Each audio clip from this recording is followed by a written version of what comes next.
Bismillahirrahmanirrahim. Alhamdulillahi rabbil alamin. Allahumma salli wa sallim ala sayyidina Muhammadin miftahi babi rahmatillah adada ma fi ilmillah salatan wa salaman daimaini bidawami mulkillah wa ala alihi wa sahbihi. Allahumma salli ala sayyidina Muhammadin salatan taftahu biha lana futuhal arifin wa tufaqihuna biha fid din wa ala alihi wa sahbihi. Assalamualaikum warahmatullahi wabarakatuh.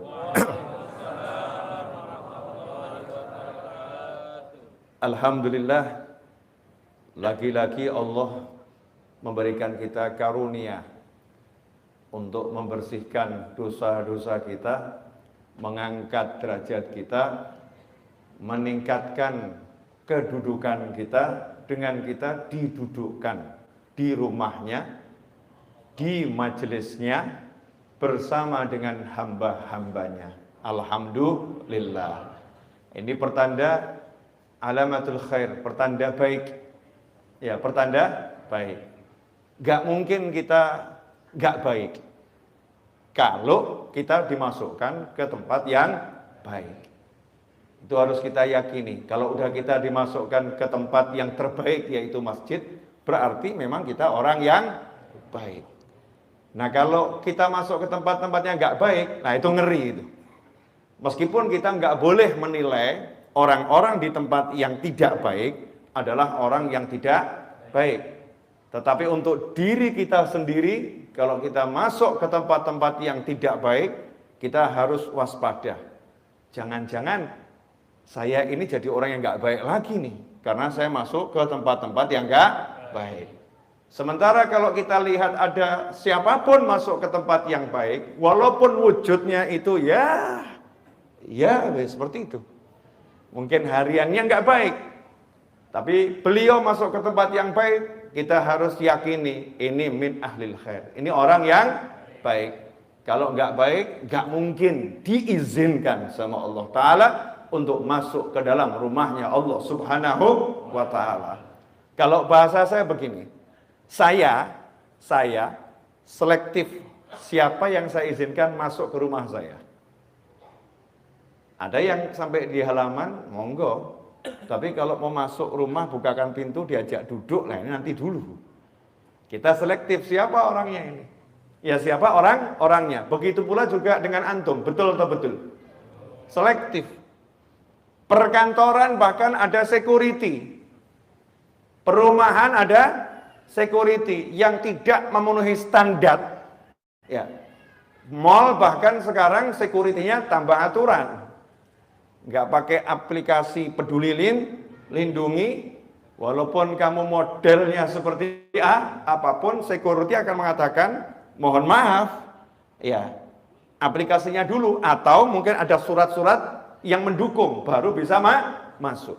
Begitu pula dengan rumahnya Allah Subhanahu wa Ta'ala, kita harus yakin siapa yang udah dimasukkan Allah ke sini berarti orang yang sudah layak, ya orang yang punya kualitas.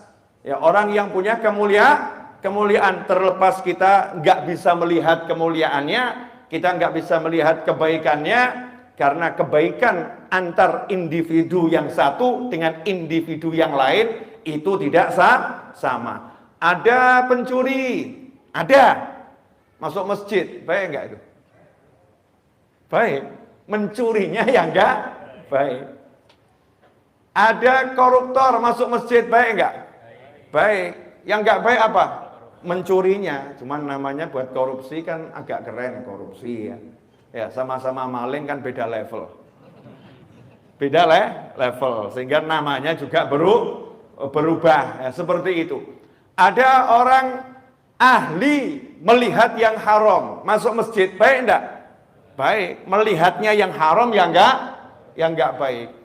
Tapi kalau sampai kita yang punya banyak hal gak baik dimasukkan masjid, sadarlah berarti di diri kita ada minimal satu kebaikan yang menyebabkan Allah mengizinkan kita masuk ke dalam masjid. Itu harus di husnudzon, prasangka baik. Gak akan rugi orang yang berprasangka baik. Alhamdulillah. Ikhwani rahimakumullah, sahabatku dan pemirsa dimanapun antum berada, insya Allah 20 menit. Ya, insya Allah 20 menit. Jangan lihat saya pandangan gak enak. Ya, 20 menit itu kalau barokah ya insya Allah manfaatnya luar biasa. Buat yang ahli kuota, ngucapnya Alhamdulillah nih. Alhamdulillah. Hanya 20 menit. Hemat kuota itu. Mungkin buat yang di sini kok terlampau cepat 20 menit. 20 menit insya Allah kita udah masuk waktu Isya. Ya insya Allah masuk waktu Isya. Jadi 20 menit ini insya Allah berkah. Saya mau bicara tentang serahkan urusanmu kepada Allah. Serahkan urusanmu kepada Allah. Ini yang pengen saya sampaikan dan sebarluaskan beberapa hari ini, terus saya ulang-ulangi meskipun judulnya berbeda, gayanya berbeda, tapi intinya sama. Ya, intinya sama. Kali ini judulnya serahkan urusanmu kepada Allah. Kenapa ini saya angkat? Ya, kenapa ini saya angkat untuk bulan ini atau mungkin bulan-bulan ke depan, tema ini akan saya hangatkan gitu. Serahkan urusanmu kepada Allah Subhanahu wa taala.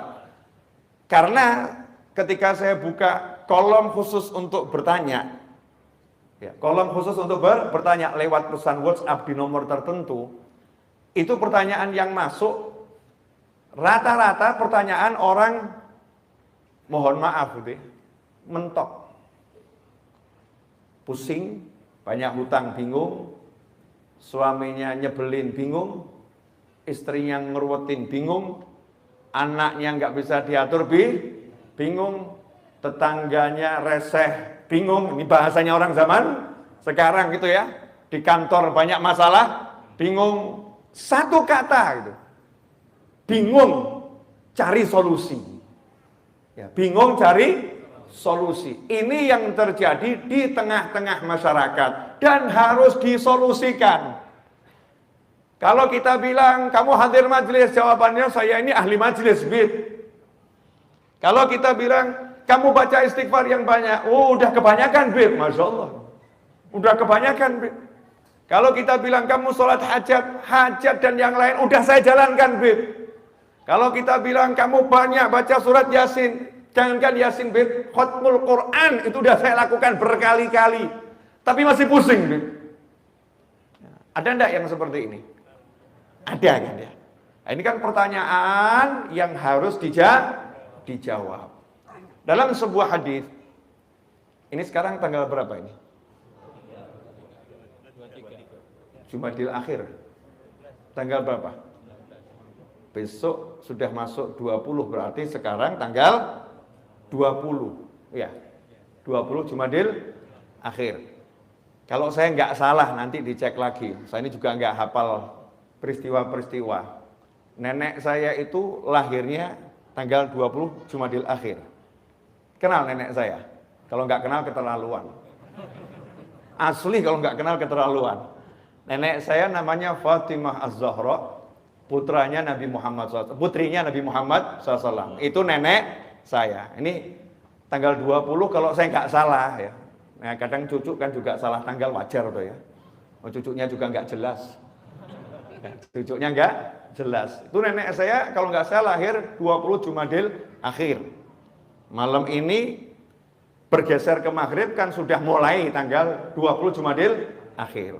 Maka saya akan mengenang wasiatnya Nabi Muhammad SAW untuk nenek saya, untuk putrinya tercinta Fatimah Az-Zahra radhiyallahu anha. Rasulullah mengatakan, ucapkan wahai Fatimah, baca doa ini. Ya Hayyu ya Qayyum bi rahmatika astaghits, ya wa min adzabika astajir, aslih li sya'ni kullahu wa la takilni ila nafsi tarfata ain. Walaupun riwayatnya beda-beda. Ada ya Hayyu ya Qayyum bi rahmatika astaghits, kemudian langsung aslih li sya'ni kullahu wa la takilni ila nafsi tarfata ain. Kalau diterjemahkan bebas, kalimat itu diperintahkan oleh Nabi Muhammad SAW kepada putrinya. Nah, ini menarik ya. Saya mau nanya sama bapak-bapak dan ibu-ibu, mohon maaf. Kapan terakhir kali kita panggil anak kita, putra atau putri kita, Kemudian kita ngomong begini, nak, jangan lupa ya, kalau habis sholat subuh sama habis sholat maghrib atau pagi sama sore, jangan lupa baca doa ini. Ini doa favoritnya ibu, ini doa favoritnya ayah. Baca doa ini, insya Allah kamu selamat dunia akhirat. Ayo dibaca, diapalin. Kapan terakhir kali bu? Kok wajah diem semua kenapa? Belum pernah? Belum pernah? Ya udah, jangan nanti malam deh. Besok ya, cari dulu doanya. Nah, Bapak Ibu apalin dulu, baru anaknya suruh ngapalin. Jangan nanti bilang, jangan lupa ya, baca doa ini.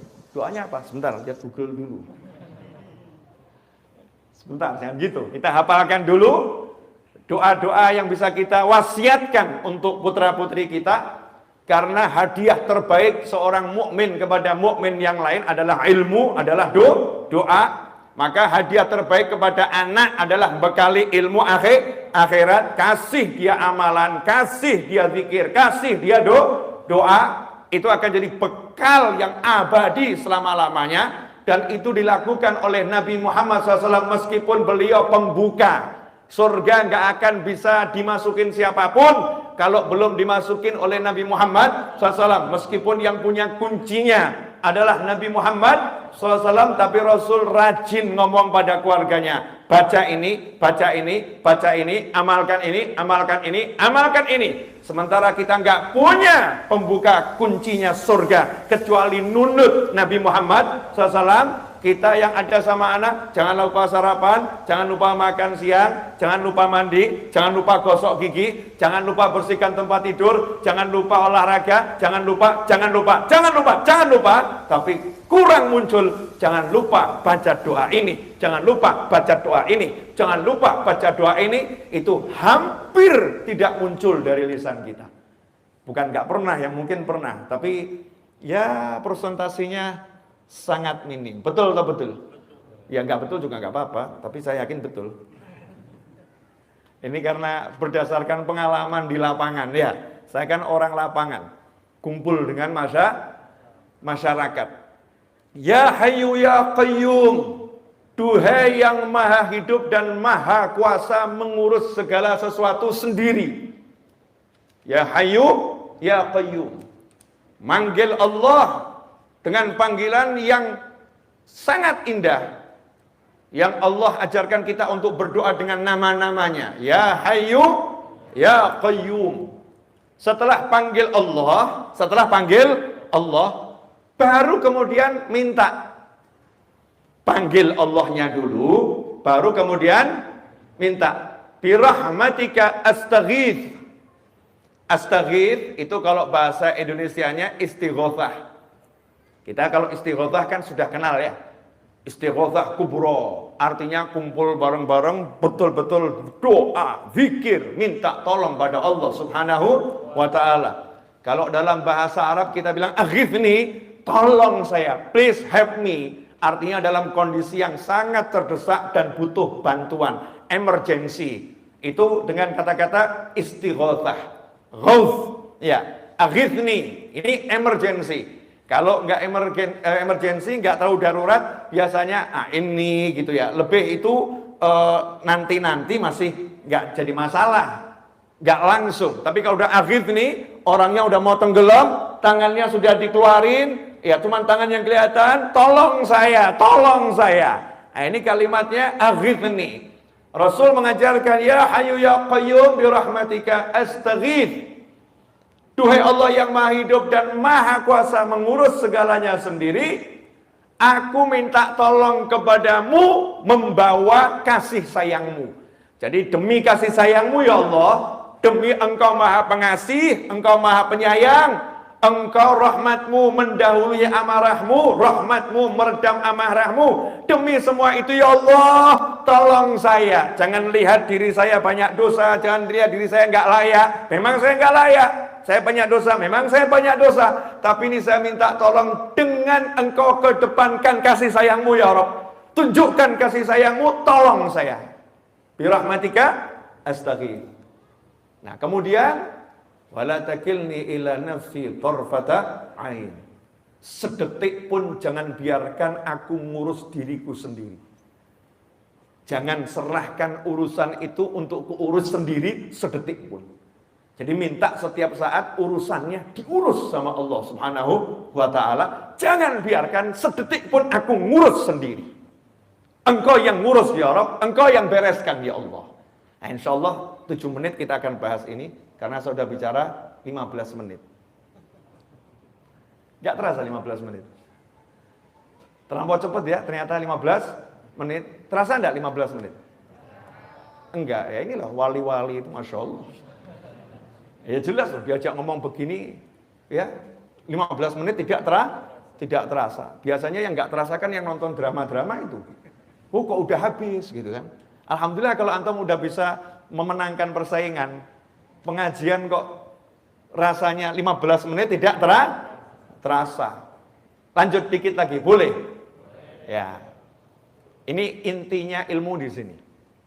Intinya ilmu yang mau saya sampaikan. Tapi tolong kita ngobrol santai ya, dijawab sejujur-jujurnya.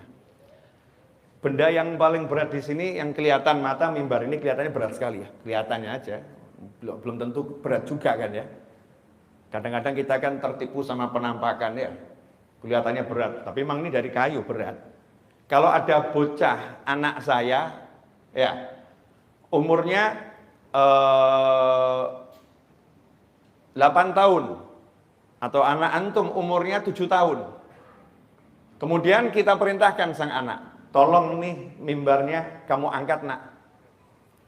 Mimbarnya kamu angkat nak. Tolong mimbarnya diangkat. Anak tadi kan sadar diri ya. Ayah, saya nggak kuat ngangkat mimbar itu. Ayah kan sayang sama saya. Tolong ayah, demi sayangku, demi sayangmu padaku, demi sayangmu padaku, jangan biarkan aku ngangkat mimbar ini sendirian.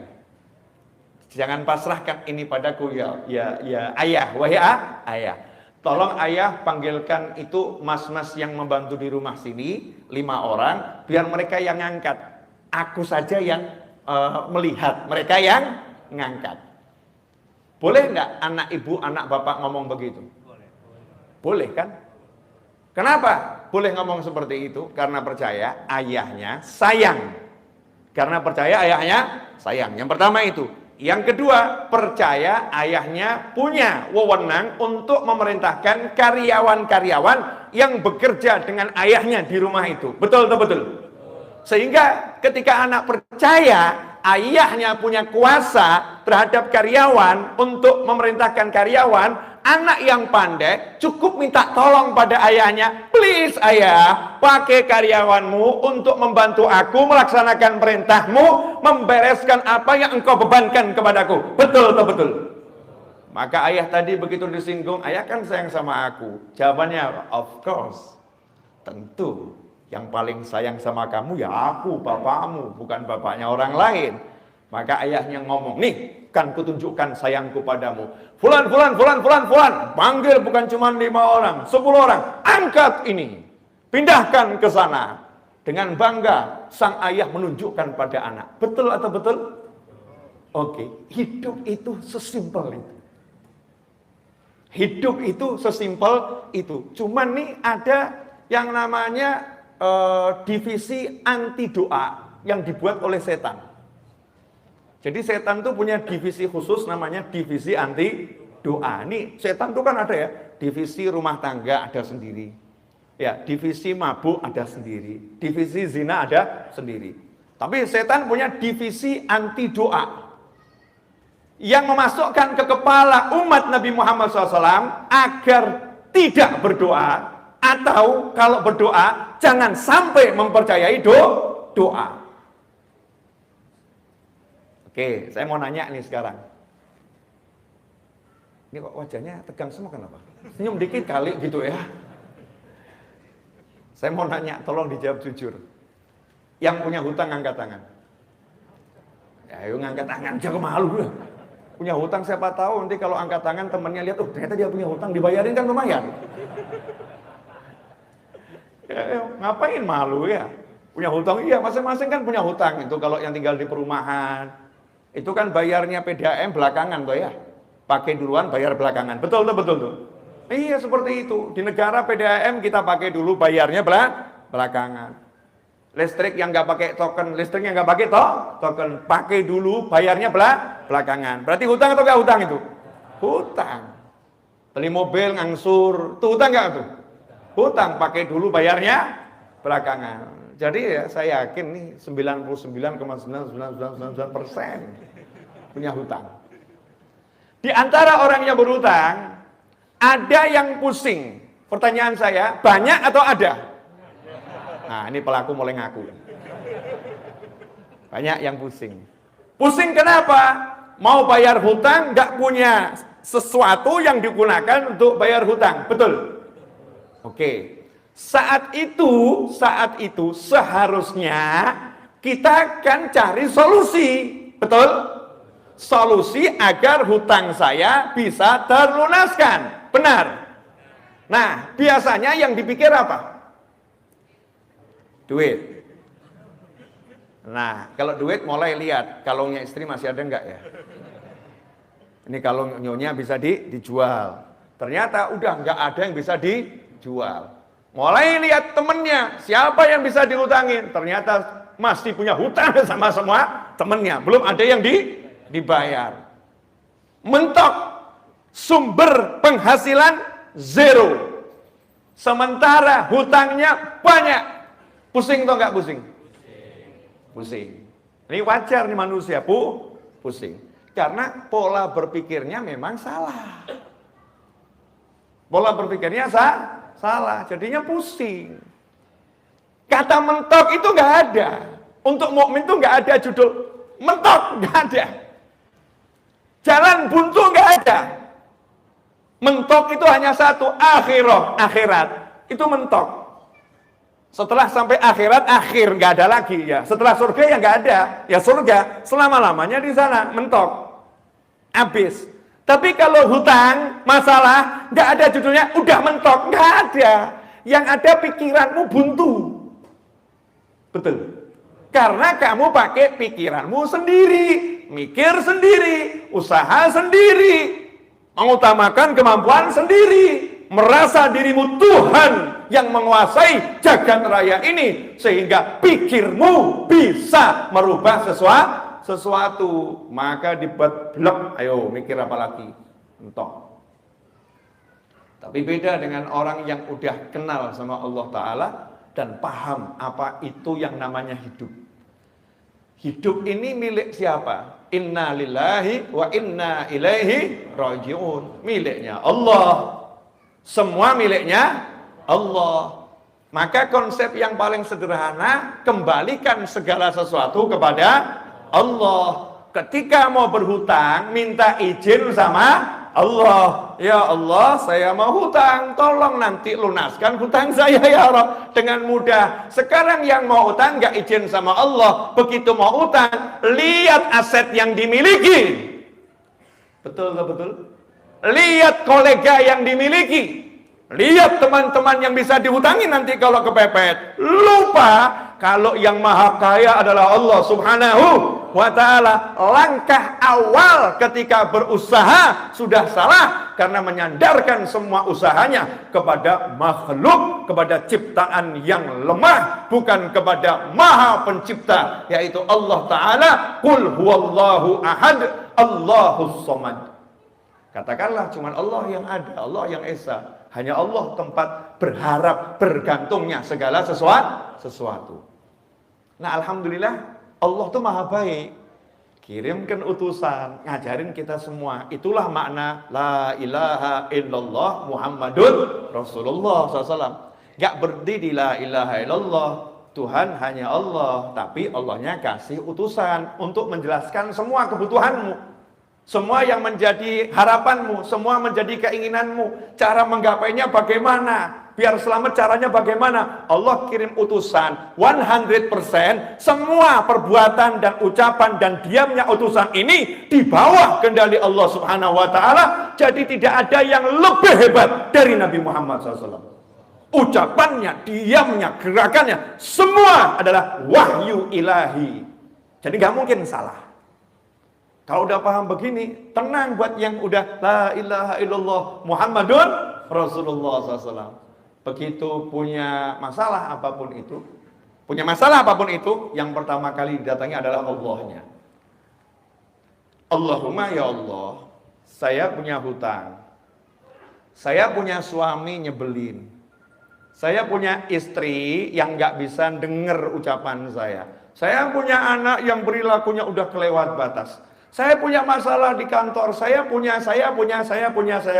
Pertanyaan saya, ucapan kita yang seperti itu sebetulnya sama enggak dengan anak kita tadi? Ketika lapor sama bapaknya, sama enggak? Sama. Saya percaya Tuhan saya dan Tuhannya segala sesuatu, la ilaha illallah, maha kuasa, maha bisa, dan aku tak bisa apa-apa. Maka saya serahkan sama Allah. Saya enggak bisa ya Allah, saya usaha. Seperti yang kau perintahkan, saya akan terus berusaha. Tapi jujur saya nggak bisa apa-apa. Makanya saya minta tolong sama kamu ya Allah. Tolong ya Allah, bla bla bla bla bla bla bla bla. Sekarang saya mau nanya, semua yang di jagat raya itu dalam genggaman siapa? Allah. Genggamannya Allah Ta'ala. Dan Allahnya udah bilang, Udu'uni astajib lakum. Panggil aku akan jawab panggilanmu.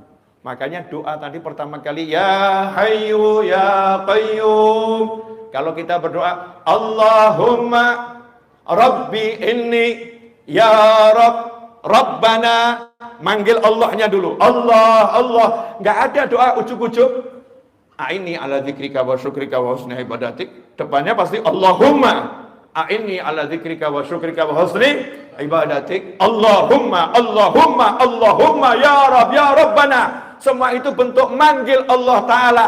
Maka nomor satu, panggillah Allah dengan yakin. Gak ada yang bisa selesaikan urusanmu kecuali Dia. Pede. Allahumma. Begitu kita bilang Allahumma, langsung jawabannya. Labbaik abdi. Kenapa? What happened? Apa yang terjadi? Apa yang kamu butuhkan? Apa yang kamu inginkan? Kamu butuh apa? Kita jawab bla bla bla bla bla bla bla. Allah bilang astajib lakum. Jangan khawatir. Semua permintaanmu, permohonanmu aku jawab. Aku jawab. Anak tadi ngomong sama ayahnya, ayah perintahkan mas itu. Bapaknya ngomong, oke nak, deal, selesai. Anak tadi yang nyantai aja, udah masalah udah diurus sama ayah. Dia nggak akan nanya berkali-kali, ayah masnya udah dipanggil belum ayah? Ayah nih masnya kok nggak kelihatan, mana sih ayah? Ayah bisa nggak sih manggil mas tadi itu? Bisa nggak sih ayah? Nggak nanya, karena apa? Percaya sama ayahnya. Nah, sementara kita ngakunya percaya sama Allah, nanya melulu, kabul enggak ya? Kok belum ada tanda-tanda pengabulan ya? Terwujud enggak ya? Jalannya hidup dengan mikirin kabul enggak? Karena enggak percaya, ya Allah tolak urusan dulu. Kamu enggak percaya sama aku. Kamu enggak trust sama aku. Ikhwani rahimakumullah. Lah itulah fungsinya divisi setan. Begitu kita doa, setan yang bisikin, emang doamu bisa nolong kamu? Emang doamu bisa nolong kamu? Nggak bisa, kamu harus berusaha. Nggak berusaha ya nggak bisa tertolong. Setan sebelah kiri bisikin, usahamu udah mentok, nggak ada jalan keluar, mau usaha apa lagi? Jadi ya doamu ya percuma, nggak akan menghasilkan apa-apa. Ngomong nggak ada usaha yang bisa kamu lakukan kok. Kamu udah mentok, blung, akhirnya diem, merenung, mata mendelik. Diajak ngomong diem, stres. Tapi lain kalau orang yang udah percaya sama Allah, dia bilang sama setannya, udah cari pasien yang lain, jangan saya. Ini buat anak-anak TK, SD itu ya wajar. Profesor seperti saya jangan diganggu yang model begini. Ya usaha nggak usah diajarin. Bayi lahir aja usaha, kalau nggak usaha nggak lahir tahu. Bayi lahir aja usaha, nggak lahir. Aku masih kecil aja udah tengkurap, modalku cuman ibuku datang. Tengkurap, ini nggak telentang tengkurap, ini kalau nggak ditolong aku mati. Nah, modalku cuman langsung ibuku datang ditolong. Masa sekarang aku nggak awet-awet manggil Allah nggak ditolong? Emang kamu siapa? Kurang ajar. Minggir kamu. Oh, setan kurang ajar. Kalau setannya manusia jangan dibegituin. Setan minggir kamu jangan. Wah nanti jadi masalah itu nanti jadi masalah itu cukup di hati di pikiran. Yakin sama Allah Subhanahu wa Ta'ala kan enak tinggal ngomong. Ud'uni astajib lakum. Terakhir udah 30 menit tuh. Perpanjangan waktu 10 menit ini. Ini adzannya kan sudah 3 menit lagi ya? Setelah adzan bisa nyambung lagi. Iya, setelah adzan saya mau nyambung di tempat yang lain. Saya ini malam ini jadwal ada neneknya murid saya itu tahlil yang hari ke-40. Jadi bukan jadwal saya ceramah di sini. Kebetulan Habib Ges lagi berhalangan. Kemudian saya diminta tolong karena saya lagi ada di Jakarta. Habib bisa nggak? Oke, siap, seneng saya. Kalau waktu buat ngajar apalagi di sini saya senengnya luar biasa. Nah, jadi setelah dari sini saya cus ke tempat yang lain. Boleh toh? Nggak boleh juga tetap jalan. Tetap jalan. Terus apa fungsinya ngomong? Ya nggak tahu, asal ngomong aja ini. Nah, hadirin yang dimuliakan Allah Ta'ala. Ini akhirnya untuk menggabungkan dari awal tadi. Yang terakhir begini, simple. Pernah tahu yang film-film tukang sihir itu? Judulnya macam-macam ya. Saya masih cari itu selain Harry Potter, ya. Hanya Harry Potter saja itu yang pakai kakek sihir. Betul ya? Itu mungkin yang buat juga merasa ada diskriminatif di kelompok tukang sihir. Ya, kaum lelaki merasa diremehkan gitu ya. Masa lelaki kalah sihirnya sama perempuan? Mungkin loh ya, muncul Harry Potter. Karena dari dulu tuh ya nggak ada judulnya kakek sihir. Yang ada selalu nenek sihir. Betul nggak? Jadi ibu-ibu sebagai wanita harusnya protes itu. Kenapa sekarang ada kakek sihir? Sampai sihir aja laki-laki mau ngerebut. Itu wilayah kami. Masya Allah. Nenek sihir. Ya, di Al-Quran juga nafasa wanita-wanita yang meniupkan buhul-buhul. Ada ikatan-ikatan sihir. Ditiup-tiup sama perempuan yang ahli sihir. Nenek-nenek sihir. Nah kalau kita ambil dah sekarang ini entah itu kakek, entah nenek, pokoknya penyihir. Penyihir itu kekuatannya di mana? Ya kan saya pakai penyihir karena Anda kan penggemar Harry Potter. Pernah lihat kan ya film Harry Potter. Di mana kekuatannya? Ucapan. Tongkat, kemudian diputer-puter. Ya, baca.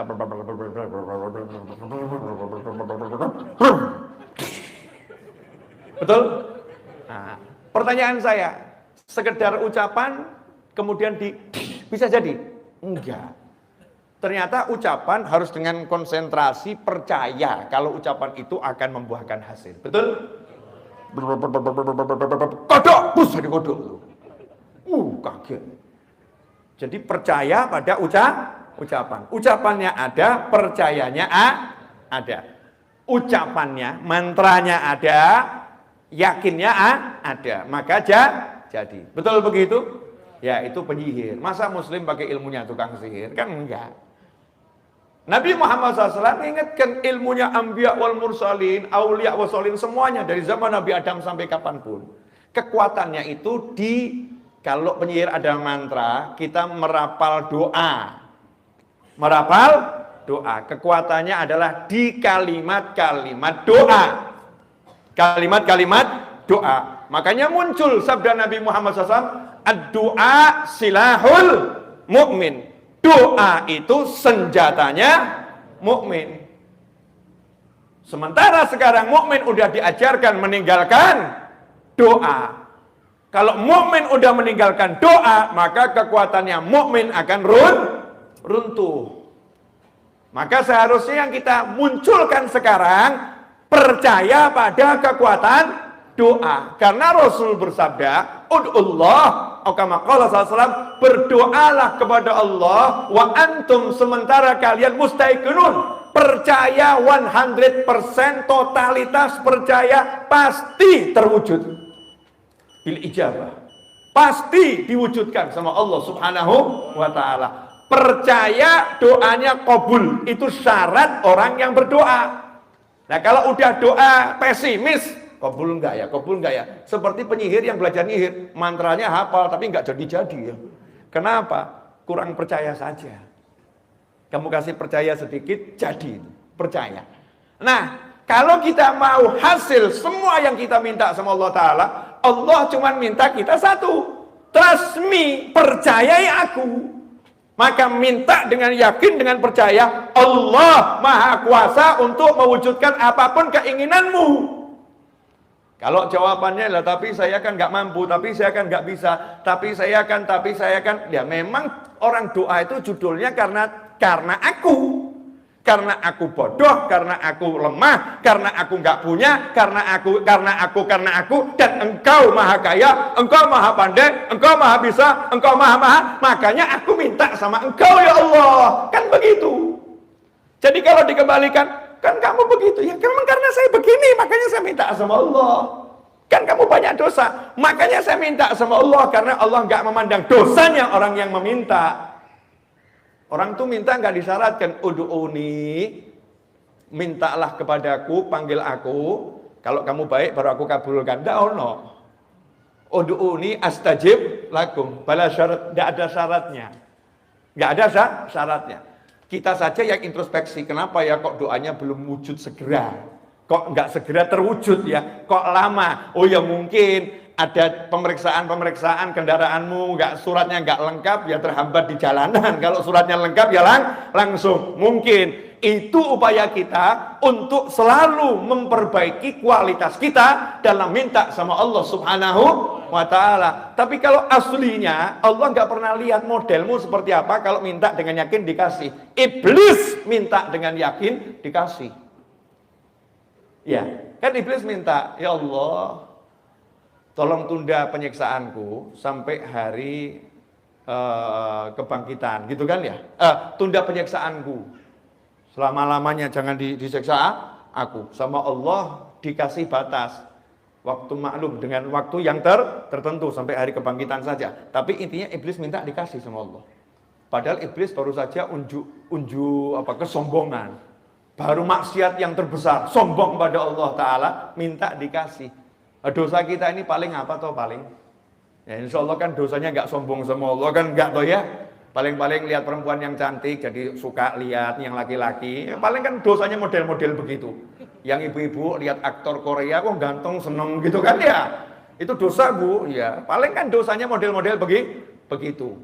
Nggak sampai yang begitu-begitu gitu ya. Nggak sampai begitu.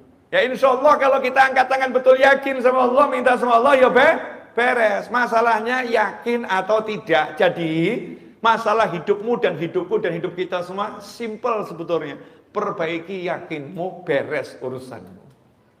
Perbaiki yakinmu, beres urusanmu. Dan anehnya ya sama perusahaan yang menjanjikan gaji di akhir bulan kamu percaya, sama Allah yang sudah menjanjikan engkau berdoa pasti aku wujudkan, kenapa enggak percaya? Sama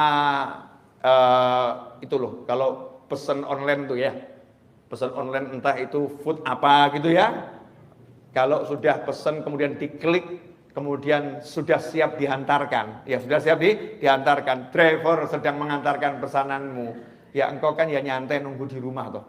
Nggak ngecek terus setiap 1 menit dicek kan tidak ya. Nanti kalau udah datang kan ya datang. Kalau pesan kepada aplikasi online pesan barang pengirimannya next day, ya kita ya juga yakin kalau udah dikirim ya besok sampai. Nggak tiap detik ngecek sampai atau tidak. Kenapa kita pesan sama Allah Ta'ala kok nggak percaya pasti sampai? Seharusnya kita percaya, lanjutkan kehidupan. Jazakumullah khairan. Walafu minkum. 40 menit kurang 20 sekian detik saya udah berbicara. Mudah-mudahan yang singkat ini meskipun mengecewakan, membahagiakan. Wajahnya nggak enak semua gini ya. Ya. Nah, bagi yang ingin belajar lebih jauh sama saya buka kelas khusus di channel YouTube Habib Novel Alidrus. Itu ada program berbayar. Ya, ada program berbayar berlangganan channel YouTube dengan harga Rp99.900 setiap bulan. Ya, setiap bulan belum termasuk PPN. Nanti saya akan mengajar ajaran-ajaran khusus di situ. Di antaranya yang segera insya Allah saya akan mengajar di situ ya untuk pelanggan khusus. Channel saya kan untuk semuanya gratis, tapi ada ruangan khusus yang berbayar namanya ruangan santri virtual. Nah di situ saya akan mengajar insya Allah dalam waktu segera di pekan depan ini, entah Senin entah Selasa saya akan munculkan videonya, kitab Al-Hikam ya, satu demi satu di antaranya itu. Kemudian kitab Riyadhus Shalihin ya, satu demi satu, dan banyak kitab yang lain. Nanti yang penasaran ya, silahkan dicek saja channel YouTube-nya ya, silahkan dicek. Kemudian kalau di MRBJ ngajinya saya kapan, saya aja nggak tahu, apalagi Anda. Gitu ya, pokoknya tiba-tiba ada share ya hadir. Ada share hadir, kalau ada waktu luang hadir. Saya kalau lagi ngajar dimanapun, insya Allah saya live streamingkan. Jadi bisa lihat dari channel YouTube saya, kita bisa terus belajar dimanapun kita berada. Pesan saya sebelum mengakhiri kajian di malam hari ini, jangan kita sibuk mengomentari orang lain, sibuklah mengomentari diri sendiri. Jangan pernah mengomentari hal-hal yang nggak perlu dikomentari, tapi nggak mengomentari sholat anak kita yang belum beres, sholat pasangan hidup kita yang belum beres, sholat pembantu rumah tangga ART kita yang belum beres. Sibuklah memikirkan rumahmu agar selamat bangsamu, jangan sibuk memikirkan rumah orang lain dan rumahmu tak pernah kamu perbaiki, roboh bangunan yang ada di negeri ini. Paham maksud saya ya?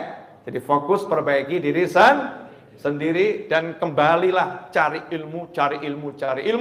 Insya Allah akan jadi barokah dan manfaat. Wal afu minkum. Wassallallahu ala sayyidina Muhammadin wa alihi wasallam. Walhamdulillahi rabbil alamin. Wassalamualaikum warahmatullahi wabarakatuh. Alhamdulillah. Bismillahirrahmanirrahim. أعوذ بالله من الشيطان الرجيم. بسم الله الرحمن الرحيم.